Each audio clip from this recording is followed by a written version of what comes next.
یہ پانی کی بوتل بڑھا دیجیے، بوتل ہی بڑھا دیجیے، خالی بوتل زیادہ بچتا ہے۔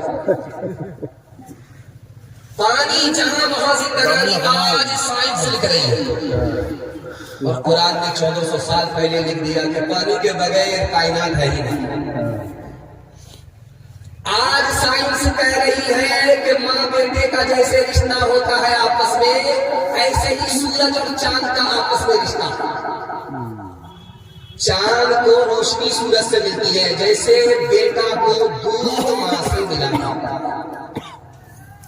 آج سائنس کہہ رہی ہے، اور قرآن نے 1400 سال پہلے کہہ دیا کہ سورج مؤنث ہے، عورت کی طرح ہے، اور چاند مذکر ہے، مرد کی طرح۔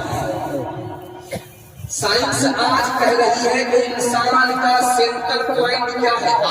نہیں، پیٹ نہیں، کلیجہ نہیں، پاؤں نہیں، سینٹر پوائنٹ آج سائنس کہہ رہی ہے یہ پیشانی ہے۔ پیشانی ہی انسان کا سینٹر پوائنٹ آج سائنس کہہ رہی ہے، اور قرآن نے 1400 سال پہلے کہہ دیا کہ سجدہ کہاں ہوتا ہے؟ پیشانی سے ہوتا ہے۔ جب پیشانی زمین سے ٹکتا ہے خدا کا بندہ خدا تک پہنچ جاتا ہے۔ اچھا، دنیا کی کوئی مشین، دنیا کا کوئی عالم، کوئی جھاڑ پھوک کرنے والا، کوئی اوجھا آپ کو یہ نہیں بتا سکتا کہ آپ کی دعا قبول ہوتی ہے کہ نہیں، آپ کا دل زندہ ہے کہ مردہ ہے، خدا سے آپ کا تعلق ہے کہ نہیں، کوئی نہیں بتا سکتا۔ لیکن دنیا کی ایک چیز آج بھی دنیا میں موجود ہے جو یہ بتا دے گی کہ آپ کا دل زندہ ہے مردہ، آپ کی دعا قبول ہوتی ہے کہ نہیں، خدا سے آپ کا تعلق ہے کہ نہیں۔ وہ ایک ہی چیز ہے جو ہمارے گھر کے اندر ہے، قرآن۔ قرآن ہی اس مسئلے کا حل کر سکتا ہے کہ آپ کے دل کے اندر قرآن تو دل زندہ، دل سے قرآن نکلا دل مردہ، قرآن پر عمل تو دعا قبول، قرآن پر عمل نہیں دعا قبول نہیں، قرآن سے تعلق تو اللہ سے تعلق، قرآن سے تعلق نہیں تو اللہ سے کوئی تعلق۔ اور ایک آخری بات آپ کے سامنے رکھ کر کے اس پیغام کو ختم کرواؤں۔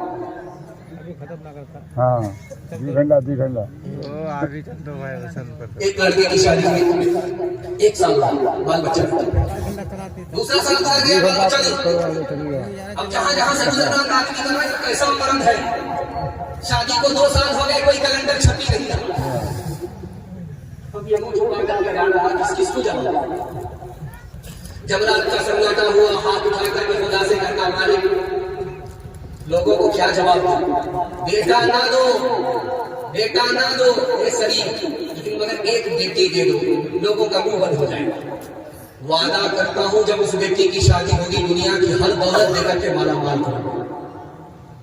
جوش میں تھا، قبولیت کی گھڑی گھوم رہی تھی، دعا قبول ہو گئی، بیٹی مل گئی، لیکن بدقسمتی سے جب بیٹی جوان ہوئی جیب میں پھوٹی کوئی پریشان۔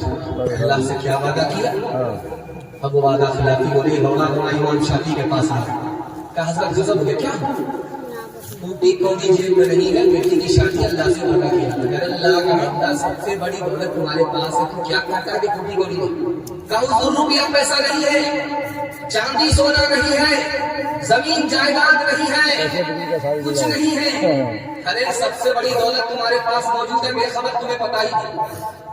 قرآن تمہارے گھر کے اندر موجود ہے، بیٹی کی شادی سے پہلے قرآن کی تعلیم بیٹی کو دے دو، اور جب بیٹی شادی کے بعد رخصت ہونے لگے تو قرآن کا ایک نسخہ بیٹی کے ساتھ رخصت کر دو۔